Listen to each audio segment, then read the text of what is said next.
we've been away for the last week up in the English Lake District, and it's a place where if you don't know it at all, it's renowned for being wet.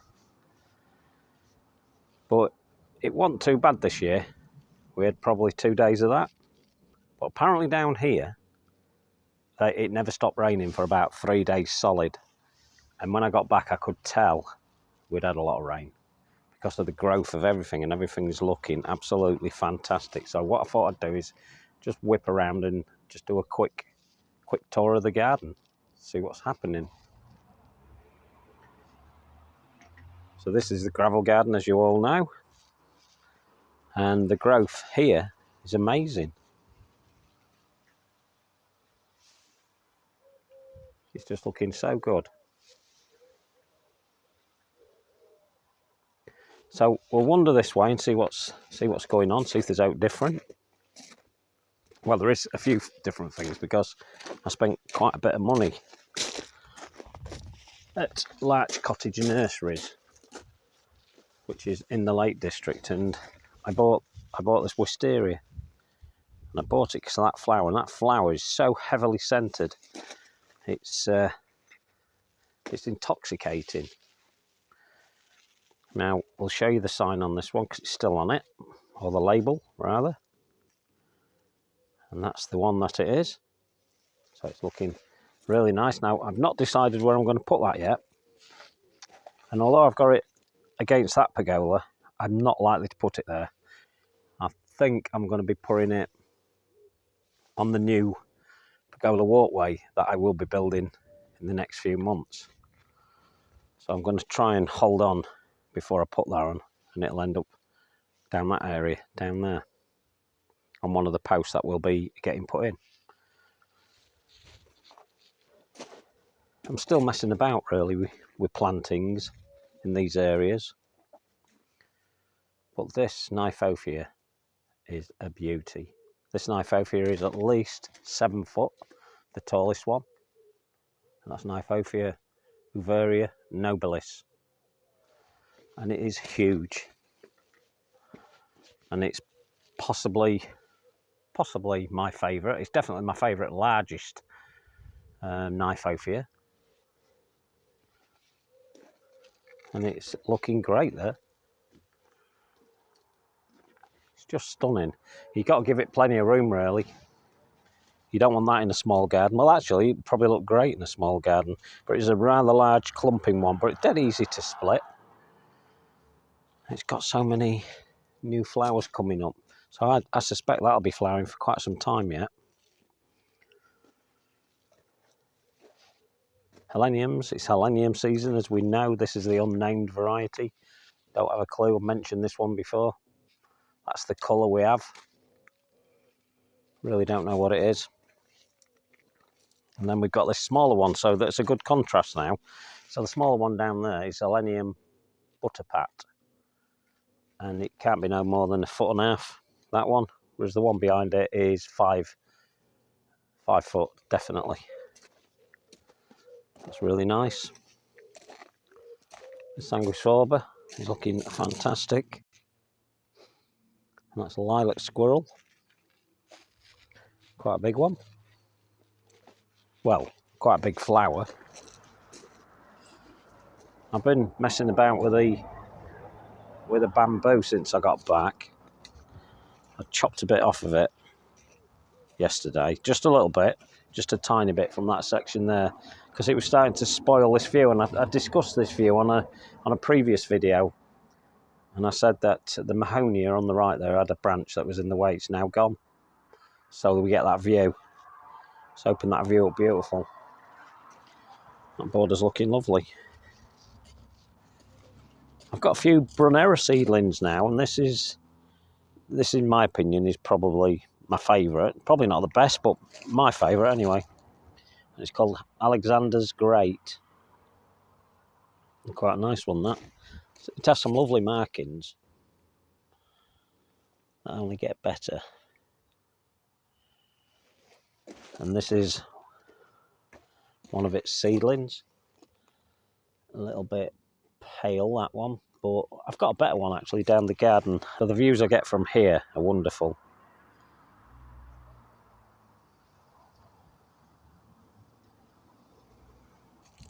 And then it leads you onto this, what is at the moment a grass path, down these little steps. And then we get to view the garden down there. And it always looks nice down there. I love that view. So the gravel garden is doing okay. Some nice plants in here. As I said, I'm still what I call editing it. And I bought this plant as well as it's a grass. And I've always said that pennisetums are not the best plants to have up at this far north. Tend to do a little bit better down south. And this one's pennisetums, alloprocoides and moundry. And I got this from Larch Cottage. And I was surprised to see that it was flowering. It was the only one in the batch that was flowering, so I selected it as I thought, well, this is probably the one that's going to stand a chance. But don't be fooled by that, because that may have been brought on in a polytunnel. I don't know. It may have been, and that's why it's got a couple of flowers. But we shall see. Hopefully it'll carry on. There is another few flowers to come up yet, but it is a lovely one. So we've also got this Pavoskia, and it's called Silvery Blue. And it's a little bit smaller than the other one, but then again, it was in a 2-litre pot. But it is definitely more silvery blue, and I wasn't going to get it at first, but then I compared it to another one that was there, that was just the ordinary one, and it was definitely brighter. So I thought, must have that. What we're talking about, Kniphophias. This is a fantastic Kniphophia, this. This is called Kniphophia rufa. And it is without doubt one of the nicest looking Kniphophias I think I've seen. I know there's quite a lot, but that I've seen, this is really nice. I really do like this one. Those colours are amazing, and a lot skinnier than the normal one. Now this grass, I've been telling you, is called Austraderia richardii, and I've been doing a lot of research on it, and I just cannot find enough information to truly say that that is definitely what it's now called. I see that people are still calling it Cortaderia richardii. Now, if there's anybody on here that's from New Zealand and knows this grass, please send me a message to tell me whether it's called Cortaderia or whether it's Austraderia, which is what I believe it to be. But some of the professionals over here seem to think it's still Cortaderia, but I don't know. I really don't know. But it's looking wonderful, whatever it's called. It's now gone into what I call the blowing phase, or the billowing phase, as you can see. Those seed heads have blown, and they will soon be dropping off, and then I'll be finding seedlings everywhere. And that's one thing you have to watch for, because this one does successfully seed around. But definitely worth having.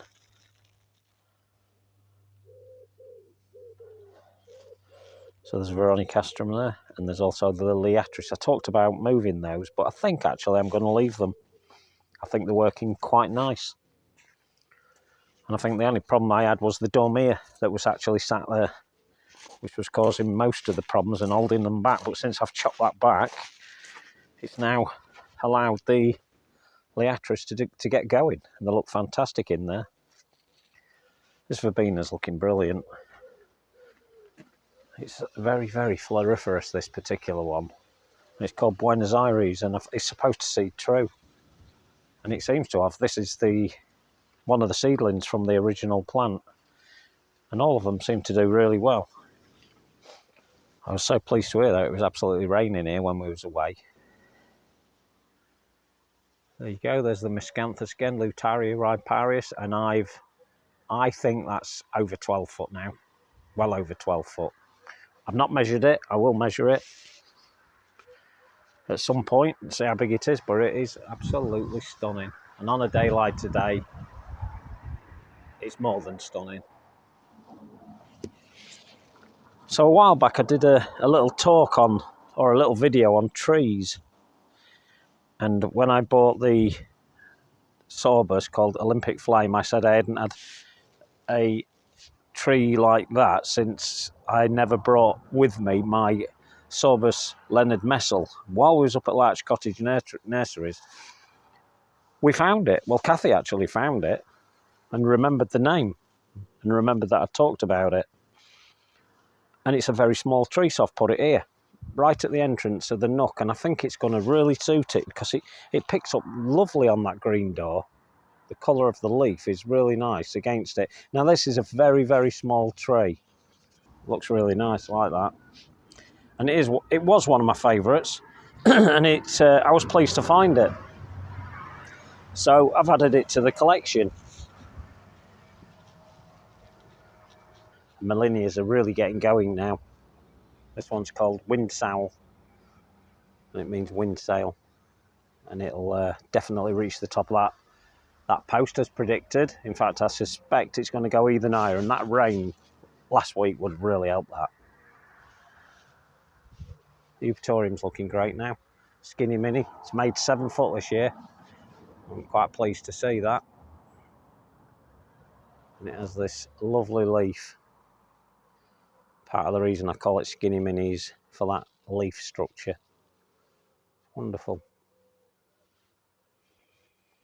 There's several around. There's one further down there, as you can pick out. Looking good. So it's going to be grass season. Well, it is grass season really, but some of the miscanthus are going to be coming out shortly.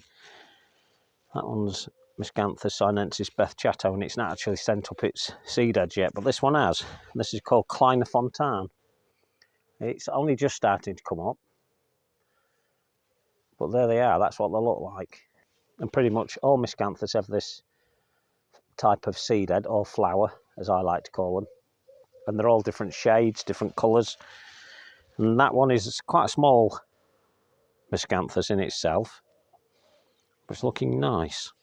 And the other one that I'm really impressed with, and I've been from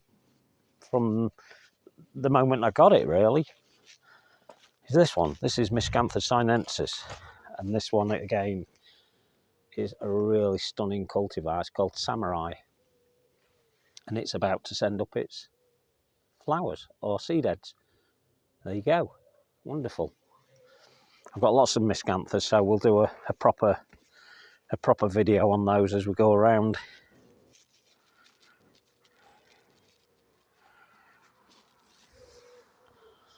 I don't think I've shown you this one before. This one's Verbena Bampton. It's real nice, smaller verbena, very airy, and it's looking really nice. And in comparison to this verbena, which is MacDougalii, it's a very short cultivar, or very short species.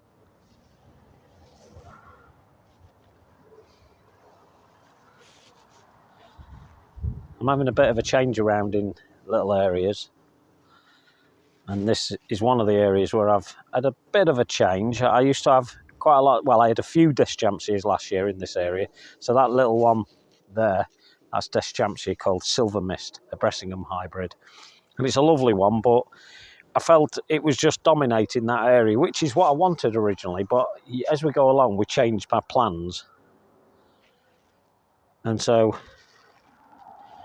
I have done with that. So what I've done is I've put this here, and can you believe I've been looking for this euphorbia since leaving a previous address some possibly 12, 13, 14 years ago.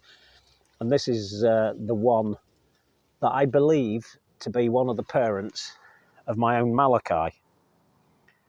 Now this is a dinky little one. Really, I should have bought 2 of these, but you know, plants nowadays are quite pricey, and this one cost me something like £12, so quite pricey.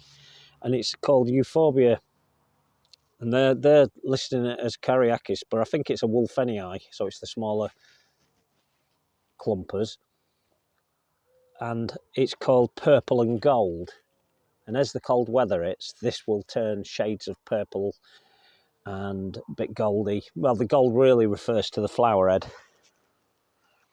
So it's tiny at the minute. So the reason I've put it there is because I want to now compare it to Malachi. And we should get some idea whether it is one of the parents. I suspect it is. Malachi tends to have a bluer leaf than purple and gold, but I've got to get it growing a bit quicker. Purple and gold's still small, as you can see. It's in a 2-litre pot, or was, till I planted it there. So what I did was I removed the Dischampsias, but I love Dischampsias, and it's their season, and they're looking brilliant, as you can see from there, silver mist. And I had 3. I've thrown the others, can you believe? I've just got too many. I've got loads of them in pots. So everything's looking very, very tall and very shrubby, bushy, call it what you will. It's looking great. I'll not go on too long because I want to keep this as a shorter video, which is nearly impossible for me. One thing I will bring to your attention is this Ligularia. And this one's called, I'll try and pronounce it, Ligularia Vorobievii. And what I like about it is that. Look at that colour. That is just superb. I've never come across this one before, but I have now. So I've put it next to the wildlife dip pools, and I've had to move the Arundo Donax, which you probably won't remember, was just here, and it was just going to be too big.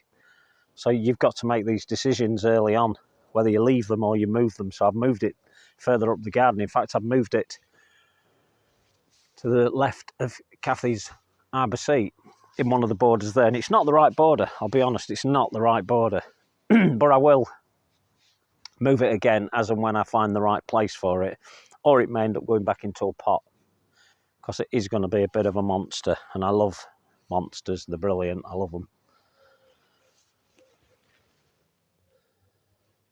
This is a lovely Liatris, and it's doing really well now. It's called Kobold. I found the other 3, and I meant to move them here, but we went away and I never got round to moving them. But I will in the next week or 2. We'll have a bigger clump, but you can see it just looks great. That pine next to it is Pinus Green Tower, and that is going to make about 12 foot eventually over time, but it's not very fast, a very fast grower, so we'll just have to wait for that one.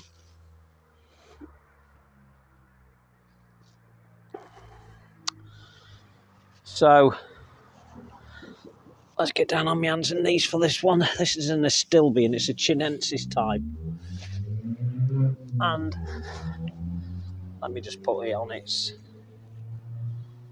stand. I've got a little stand with this so we can talk about it. And it's a great one for if you want to be, if you want plants near a water source like this. These sort of plants suit it absolutely beautifully. And it's a lovely colour. And it's just a purple, and we have lots of shades of purple at the moment in the garden. But this one's called Purple Anns, and it is, in my opinion, probably one of the best. There are lots of good Astilbes, to be quite honest with you, but I really like this one, and it's going to be quite big once it gets going. It's very small at the moment, but it will be big eventually, and we will have to do some plant editing again. Can you believe? I'm in constant renewal with this garden. That Miscanthus Cabaret looks brilliant. Always does well. If you're looking for a small clumper, that'd be a good one to get. It's actually Miscanthus sinensis condensatus Cabaret. I'll put it on the screen because I know I tend to throw big names at you and you can never remember them. So there's that Eupatorium, Prairie Giant, and I've got to guess its size at the minute. It's supposed to make 9 foot, 6, 7, 7.5 foot, I think, at the moment. I don't think it's going to do much more than that, but nevertheless, very impressed that it's done that. Everything else in this border's looking great. Still a lot of editing to do. Let's take a little walk around the back before we end this film. Oh, we get some lovely views up there. It's one of my favourite views, looking back up the garden there. As I said before, it don't really do it justice. But it's still very, very nice. Beautiful.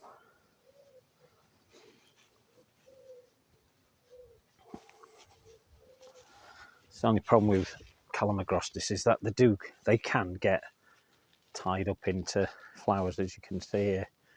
They get caught in them, and I'm constantly trying to release them, but they're worth having. Sterile, remember? And that was planted last year as a, well, it can't be no more than 9 centimetres, the pot, when I put that in. Brilliant.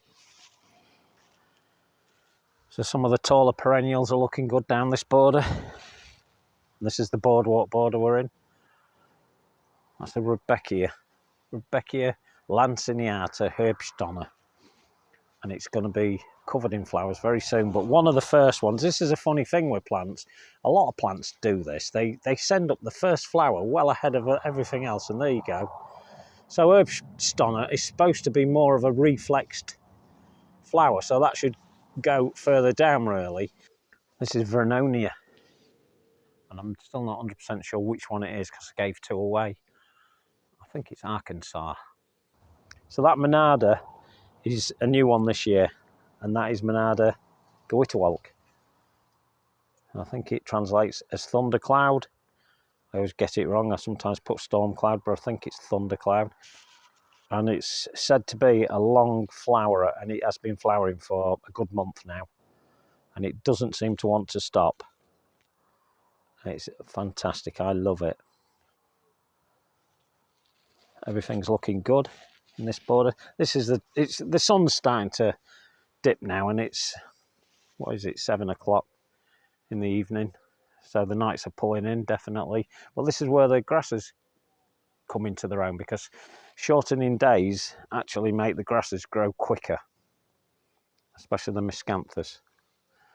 And that big miscanthus Lutaria riparis in the background there, that just looks absolutely wonderful. It towers above everything else in the garden. It's my tallest plant, apart from the trees, obviously, and the shrubs. That is the tallest plant I've got. There's another one I've put in the little container here. As I said, don't let this one go. Don't let it go in the garden. It is a monster. And this has got a Verbena bonariensis growing with it, and I left that alone. I spotted it once it came up as a seedling because I've used ordinary garden soil in that when I planted it. So it's looking really nice. This Elianthus, this is the one that's called Augialis. It's a bit of a rougher cousin than Salicifolius. They will flower on the tips. Remember, I've had to contain it because, as I said, often they can flop. And actually, it's not doing bad this year. The taller ones in the middle, I believe, might have held themselves. I don't know. I didn't want to take the risk. So we've contained it. Now, if we can focus in on this, there you go. That's the flower head starting to come out. So the flower heads, there'll be several of those flowers that come out onto the end of that, and they do it on the top of all of them. They only flower on the ends. And at the moment, the tallest bit is possibly 7.5, 8 foot, I think. And it's looking good. And I've got another Hackernacloa. I've started collecting Hackernacloa, and I think it's something we all do from time to time. We get into this, oh, I like that, and we buy one, then we see another type, and we buy another one, another variety, or another cultivar. And before we know it, we've got 20 or 30 different cultivars of the same plant. So this is a Hackernacloa, and it's called Benny, I can't see the name, it's new. Benny something or other. Benny Kazi, I think. I'll put it on screen. And this is supposed to be a small one. I've read a report on this one that says it's small and it won't make more than a foot, but this one is 1.5 foot. It has come from the Lake District, so maybe the rain has made it grow bigger there. And it's going to be a cracker, that one. It looks like it's going to be crowded out by the Acer Trompenborg behind it, but that Acer Trompenborg is going to grow taller and taller, and I'm always planting for the future. So I'm aware of the fact that that needs to grow behind it before that sits comfortably, because that will make a 2 foot clump, that grass. Hydrangea quercifolia. Looking absolutely beautiful. It's flowering as well. I'm not keen on the flowers, I've got to be honest with you. I'm really not keen on the flowers. The flower themselves are nice. It's the structures of the flowers. A lot of people love them. I'm not that keen. But I will show you one before we end that I am keen on. That's an hydrangea. So that's the oak-leaved hydrangea. So we'll go at the back of the shack.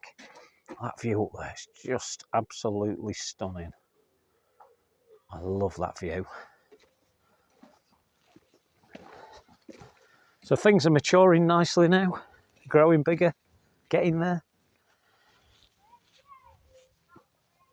But they're not fully mature, most of it. But we're getting there. And don't forget, we're having changes all the time. Well, we're coming up to this. This is a product I swear by. There you go, if you want the details. I thought it was fantastic. Looks really good. And then I talked about the hydrangea that I do like. And it's this one. And I love it. What a beautiful hydrangea. It's Aspera rather, Sargentiana. I think it's the right way around. I'll put it on screen again. It has this lovely velvety leaf. Absolutely beautiful. So that's the type of hydrangea I do like. So we'll end it there. We'll end it with that shot there. That's looking really nice now. That Acer with the little tea lantern, or whatever you call that. I'll look that up and see what they're actually called. But that Acer is looking superb, and I definitely made the right choice in spending a lot of money on that. Okay, I'll talk to you on the next one. Ta-da!